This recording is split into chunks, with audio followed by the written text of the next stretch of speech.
चलिए शुरू करते हैं चैप्टर 3 एक्सरसाइज 3.1 और क्वेश्चन नंबर है हमारा 5वां।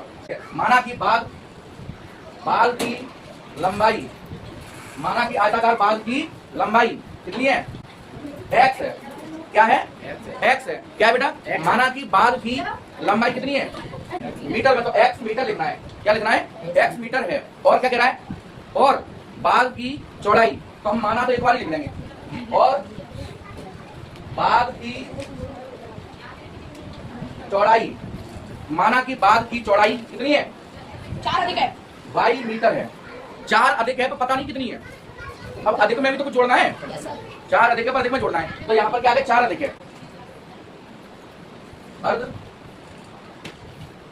परिमाप, अर्ध परिमाप को क्या बोलते हैं इंग्लिश में? सेमी मीटर, सेमी पैरामीटर या पैरामीटर बोल दो या पैरामीटर बोल दो, ठीक है। अर्ध परिमाप को हम पैरामीटर कहते हैं, ठीक है बेटा। कितना है? 36 मीटर दिया हुआ है। कितना दिया हुआ है? 36 मीटर, ठीक है। 36 मीटर दिया हुआ है। अब क्या करना है? फॉर्मूला क्या है? अब अगर बात करता हूं फॉर्मूला, तो एक आयताकार, तो आयताकार कैसा होता है जरा देखिए।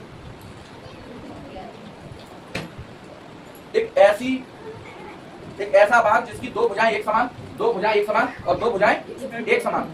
समझ में आ गया? इसको मैं भिन्न भुजाएं नहीं कह सकता। भिन्न भुजा में क्या होती है? सभी भुजाएं अलग अलग रूप में आती है, कोई छोटी कोई बड़ी कोई लंबी, इसलिए इसको हम आयताकार नाम दिया है। क्या नाम दिया है? आयताकार। आयताकार को इंग्लिश में क्या कहते हैं बेटा? रेक्टेंगुलर। क्या बोलते हैं? रेक्टेंगुलर। इसकी मैंने लंबाई को क्या बोला है? x बोला है, और चौड़ाई को क्या बोला है? x मीटर और y मीटर। अर्ध परिमाप क्या होता है? इस जगह पे से और इस जगह तक, इस जगह से इस जगह का परिमाप, यहाँ से लेकर यहाँ तक का। समझना अर्ध परिमाप क्या बोला गया है उसमें, वो देखिए। यहाँ से लेकर यहाँ तक का पूरा नहीं लेना, पूरा होगा तो कंप्लीट हो जाएगा। हमें तो यहाँ से लेना, इस इधर से लेकर यहाँ तक का लेना है अर्ध परिमाप। क्या लेना है? अर्ध परिमाप लेना भैया। अब यहाँ से आगे क्या करना है? यहाँ से आगे करना है फॉर्मूला लगाना। फॉर्मूला क्या था? 1/2 इंटू लगा दो 2, छोटे कोष्टक में क्या आ जाएगा? जब मल्टीप्लाई लगाओ या मत लगाओ, मैंने कोष्टक लगा दिया तो भरी लगा सकते हो, वो लगा भी दो, ठीक है। तो यहाँ पर क्या कर दिया मैंने? मल्टीप्लाई लगा दिया है। आप लोगों को समझाने के लिए यहाँ पर मैंने मल्टीप्लाई रख दिया है। अब लंबाई कितनी है मेरी? x।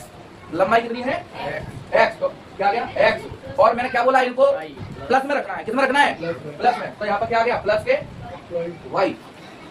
कोष्टक बंद। बराबर में अर्ध परिमाप कितना है? 36। अर्ध परिमाप निकालने का फॉर्मूला है, ध्यान रखना। परिमाप निकालने का किसका? अब जरा सोचिए, यहाँ पर 1/2 क्यूब आयताकार का परिमाप देखा आपने क्या होता है? चलो देखते हैं। पहले देखते हैं क्षेत्रफल।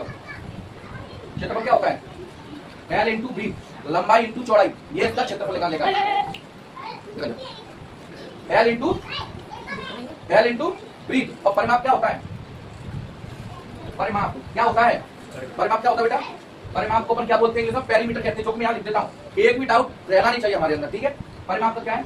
PERIMETER, parameter. क्या होता है? 2 कोष्टक में L प्लस में करेगा, L प्लस में ब्रीथ। जरा समझिए और समझने की कोशिश करें। रामसू जी अंगूठे के बाद में पेन चलाना, पर यहाँ देखो L इंटू में क्या आ गया है? तो आपने देखा यहाँ पर अंदर का फॉर्मूला तो इससे सेम है। पैरामीटर तो पैरामीटर, पर उस गणित ने कहा है अर्ध परिमाप। और अर्ध परिमाप को मैंने क्या कर दिया? यहाँ पर ऑलरेडी देखो आधा कर दिया मैंने। क्या कर दिया? आधा कर दिया है। तो यहाँ पर भी मेरा क्या परिमाप है? अर्ध परिमाप आधा है। क्या है? आधा। उसने बोल दिया इसका आधा है। क्या कर दिया उसने? आधा है। तो यहाँ पर 1/2 यानी 1/2 है। तो ये सिर्फ इसी का संकेत है अर्ध परिमाप का। समझ में आया? समझ में आया? फॉर्मूला तो वही अंदर वाला जो कि यहाँ आपने देखा। ये आयताकार का परिमाप। परिमाप क्या होता है बता सकते हो? पीछे कोई लड़की बता सकती है परिमाप क्या होता है? आपके पास आयताकार है, परिमाप बता दो परिमाप क्या होता है? पीछे कोई गर्ल प्लीज बताओ। मैं डरा नहीं रहा, मैं ना डांट रहा ना पीट रहा। गलत हो रहा है तो मैं बैठा ही समझाने के लिए, पर अपने मन की झिझक को खोलो। एकदम नहीं आ रहा? कोई वॉइस बता सकता है? डरो मत भाई, बताओ। क्षेत्रफल अलग होता है मेरे भाई, और परिमाप अलग होता है। जैसे कि मैं आपको बताता हूँ, देखो ये दिख रहा है, दिख रहा है? नहीं दिख रहा। आगे बताना, नहीं खड़े बुरा है। देखो बेटा, ये मेरा कीबोर्ड है और ये मेरा स्टूल, मैंने डेस्क रूप में काम किया है और काम में लिया है डेस्क रूप में। अब मैंने इस कीबोर्ड को यहाँ पर रखा। जब इस कीबोर्ड को बेटा हंसना नहीं है, तो देखो जब इस कीबोर्ड को इस कीबोर्ड को मैंने जब यहाँ पर रखा, तो इस कीबोर्ड ने जितनी जगह घेरी है, कवर की है, इसको मैंने क्या बोला है? इसको बोला है क्षेत्रफल। इसने अपने एरिया में जितनी जगह कवर की है वो है एरिया। आप जो बच्चे बैठे हुए हैं, जितनी जगह आप बैठे हुए हैं, वो आपका क्षेत्रफल है। सीधी बात है। क्या है? सीधी बात है कि आप जितने एरिया में बैठे हुए हो, जितने में आप बड़े अच्छे तरीके से बैठे हुए हो, वो तरीका जैसे आपके बैग ने जितना जगह घिरी हुई है वो क्षेत्रफल आएगा बेटा। ध्यान रखना इस बात को। मेरी टेबल ने जितनी जगह घिरी हुई क्षेत्रफल, जितनी ये वॉल पर यानी दीवार पर जो बोर्ड लगा हुआ है, जितनी एरिया ने घेरा हुआ है वो क्या है, वो क्षेत्रफल है मेरा। क्या है? क्षेत्रफल। अब दूसरी बात है परिमाप क्या है। तो जैसे मैं एक उदाहरण देता हूँ, एक कुआं है। क्या है? एक कुआं है और कुआं की बाउंड्री पर अगर एक बकरी को छोड़ दिया जाए और बाउंड्री पर घूमकर आ जाए, खाली बाउंड्री पर आ जाए घूम के, तो ये मेरा क्या है? ये मेरा है परिमाप। क्या है? उसने क्या मैं क्या किया, कितनी यहाँ से चली बकरी और लौटकर उसी जगह पर वापस आ रही बाउंड्री चलकर, वो मेरा परिमाप है। समझ में आया गर्ल्स? उसी कुछ समझ में आया बेटा? ऐसे नहीं, डाउट है स्पष्ट बोलो, डाउट है तो स्पष्ट तुरंत बोलो, खड़े होकर सर डाउट है। एक बार फिर सब बच्चों के लिए, तो बाउंड्री समझ में आई, परिमाप समझ में आया? हाँ, और क्या कहते हैं? क्षेत्रफल समझ में आया? तो यहाँ पर जो फॉर्मूला लिया है मैंने क्या लिया है? परिमाप का। पर लेकर उसने क्या कर दिया भैया? उसने कर दिया है कि भैया अर्ध परिमाप चाहिए, तो अर्ध परिमाप के लिए 1/2 का रूप दिया है। क्या दिया है? 1/2 का रूप दिया है। समझ में आ गया? अब मैं आगे बढ़ूं, महंगा वाला। चलो यहाँ पर देखिए, मैं इसको सॉल्व करूं। अब आपको पता होना चाहिए, जब दो संख्याएं जब फ्रैक्शन में रखी हो और नीचे वाला यानी कि डेनोमिनेटर और न्यूमरेटर दोनों यानी कि अंश और हर दोनों जब एक दूसरे से एक ही टेबल में आते हो या कट रहे हो, टेबल मारे हो जाए 2 से 2 मैंने काट दिया। अब एक का मल्टीप्लाई मैं किसी भी डेट से करूंगा, यानी वेरिएबल हो चाहे वो 1 से 1 का मल्टीप्लाई, चाहे वो वेरिएबल हो या नॉन वेरिएबल हो, चाहे अचर हो चाहे चर राशि हो, कोई सी भी राशि हो, वो आंसर वही आएगा। तो 1 का जब मैंने x से किया तो क्या आ गया मेरा? x। जब 1 का तो जो मेरा 1 है प्लस का, ये भी प्लस का, तो प्लस एक मेरा प्लस का है ना। अगर मान लो यहाँ माइनस का होता, समझना बहुत बड़ा अंतर आता, अगर यहाँ माइनस का होता यहाँ प्लस का होता तो माइनस प्लस माइनस आता। पर लेकिन अभी फिलहाल क्या है, यहाँ ये प्लस का है और प्लस हमेशा, ये कॉन्सेप्ट मैंने पहले बता दिया था आपको।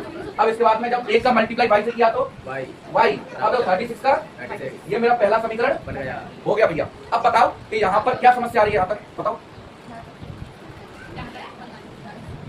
किसी को डाउट है पहले समीकरण में? अब मुझे लिखना है प्रश्न अनुसार। क्या लिखना है? According to question. लिख लोगे इंग्लिश मीडियम वाले? अकॉर्डिंग टू प्रश्नानुसार। क्या प्रश्नानुसार है? बताओ क्या प्रश्नानुसार? प्रश्नानुसार है लंबाई चौड़ाई से 4 अधिक है। ये तो हमारा सेकंड इक्वेशन बनेगा। क्या है? लंबाई। तो लंबाई कितनी है मेरी? यहाँ पर मैंने पहले बता दिया लंबाई कितनी है, x। लंबाई कितनी है? यहाँ देखिए लंबाई कितनी है, x। तो यहाँ पर क्या बोलूंगा मैं? x बराबर में ही लूंगा, क्योंकि उसने बोला है लंबाई चौड़ाई से 4 अधिक है, तो y प्लस 4। ये मेरा हो गया सेकंड इक्वेशन। अब समीकरण 1 में अब मैं इसमें कोई कंपेयरिंग तुलना नहीं करूंगा, इसमें कोई तुलना नहीं होगी। इसमें सिर्फ ये चीज बताई गई है। यहाँ पर मैं इसको एक छोड़ता हूँ। यहाँ पर देखिए समीकरण ग्राफीय विधि हल कर रहे हैं। ग्राफीय विधि से हल, ग्राफीय विधि से हल करने पर क्या है?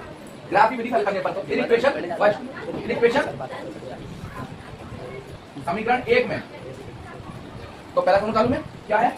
x प्लस वाई बराबर के 36।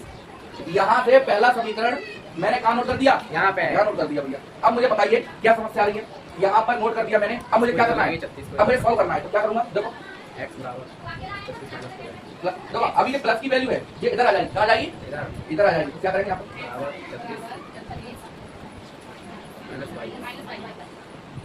आ गया। अब क्या करना होगा मुझे? यहाँ पर y का मान समीकरण, ये y का मान क्या रखेंगे? यहाँ पर ऐसी वैल्यू रखनी है, संख्या पूरी कट जाएगी। ये वाला नहीं करना, मैं पहले तो बोल रहा हूँ आपको, तुलना में नहीं करना, कंपेयरिंग नहीं करनी इसमें। तो ये बोल दिया कि इसके को निकालो, डायमेंशन निकालना है। क्वेश्चन क्या कह रहा है? डायमेंशन 30 है, तो y का मान क्या मानूंगा? अगर अब जब सोचो, अगर मैं 4 मानूंगा तो 36 में 4 जाएंगे तो कितने से 32, तो 32 कहाँ तक तुम चित्र बनाओ? ग्राफ है थोड़ा बड़ी वैल्यू तो ले लो।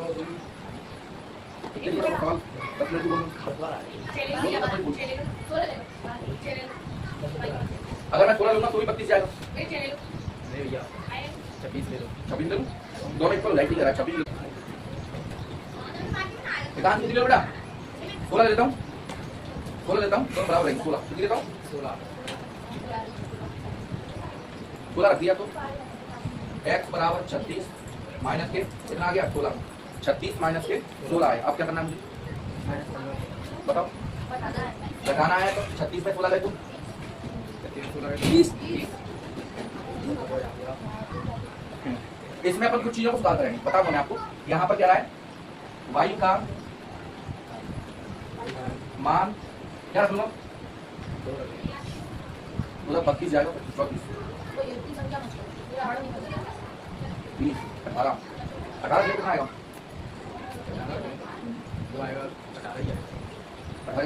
बराबर हो जाती है। क्या आ गया 18 रखने पर कितना आ गया x बराबर 36 माइनस 18। x की वैल्यू कितना आ गई 30 पर आ गई।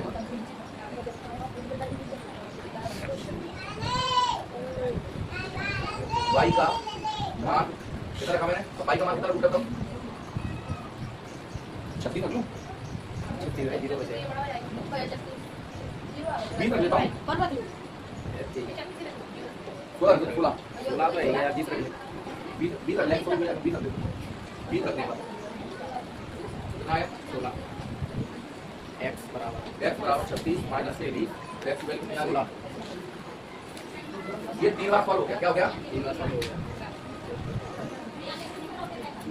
x की वैल्यू y की वैल्यू x की वैल्यू क्या बेटा y की वैल्यू क्या कितना है 16 ली है तो x की वैल्यू कितनी आएगी 20।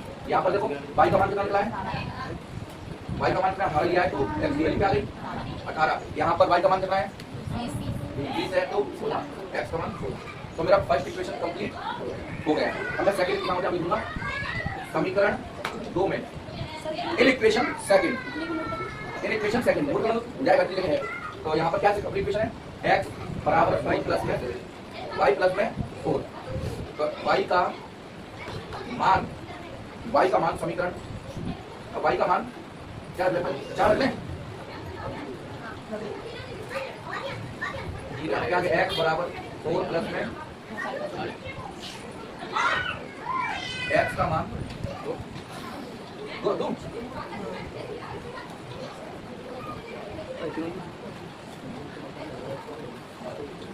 क्या हो बेटा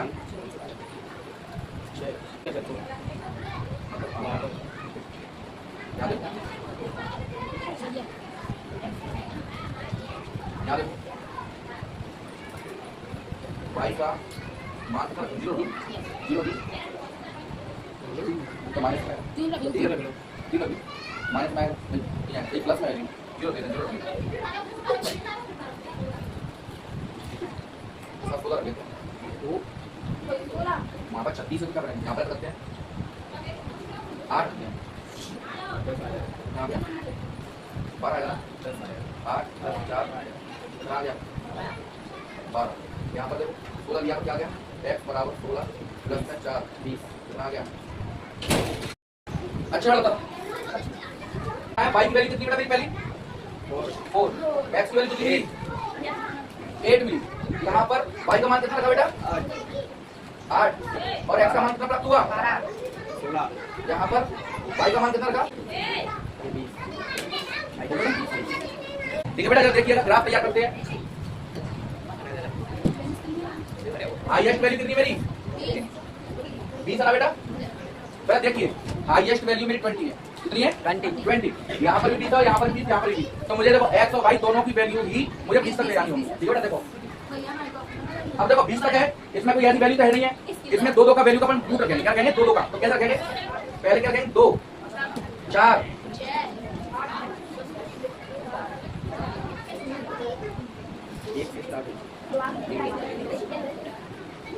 समझ में आ रहा है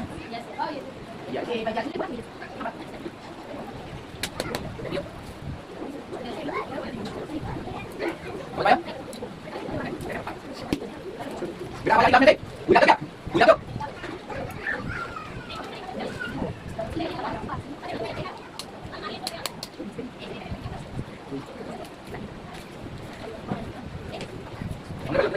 यहाँ पर बताऊंगा कैसे यहाँ पर दूंगा। यहाँ पर यानी 1 सेंटीमीटर में 2 डायमेंशन है कितने हैं। अब डायमेंशन क्यों बोला किताब आपकी डायमेंशन कह रही है भाई समझ आ गया।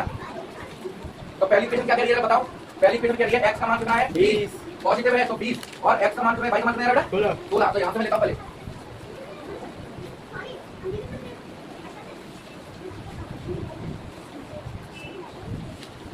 यहाँ पर देखिए मैंने x की वैल्यू क्या ली है 20 और y की वैल्यू ली है 16 जो कि पहले समीकरण दिया हुआ है यानी x की वैल्यू 20 और y की वैल्यू 16। अब इसके बाद में देखिए अगला क्या है 18 यानी x की वैल्यू 18 तो y की वैल्यू भी 18।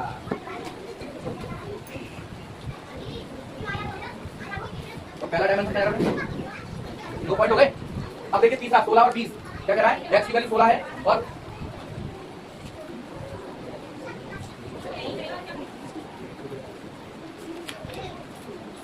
समझ आ गया अब दूसरा समीकरण देखो बेटा, दूसरा समीकरण देखिए, यहाँ पर x की वैल्यू 8 बोल रही है और y की वैल्यू 4। फिर इसमें कह रहा है y x की वैल्यू 12 है और y की वैल्यू 8।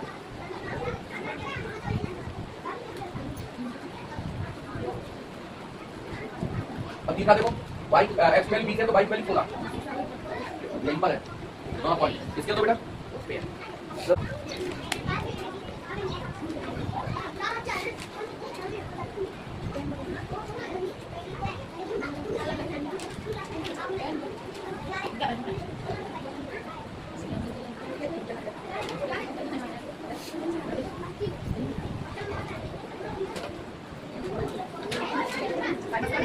भाई नहीं, क्लास में आ भाई नहीं।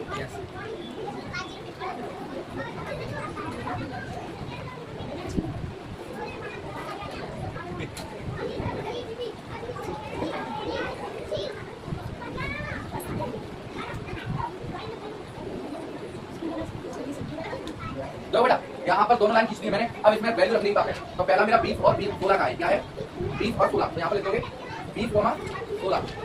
इसके बाद में फिर दूसरा डायमेंशन है 18 इंटू 16, यहाँ पर लिखोगे 18, 18।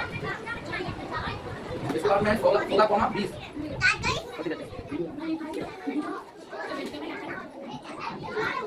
यहाँ पर देखो 8, 4, दूसरी वैल्यू 12, 8। क्या कहते हैं पहले समीकरण की वैल्यू कितनी है बताओ, x प्लस y बराबर 36, यही है ना। सेकंड इक्वेशन की क्या है बताओ, x equal to y plus में 4। आपका समीकरण आपके सामने नोट हो गया, ठीक है। और यहाँ पर ध्यान रखिए, ठीक है, तो गमारो क्या तुम सब, एक इकाई बराबर 2 पैमाने। देख लो, इंग्लिश में लिखेंगे 1 यूनिट इक्वल टू 2 डायमेंशन। यहाँ पर आपका बन गया क्वाड्रेंट, चतुर्थांश।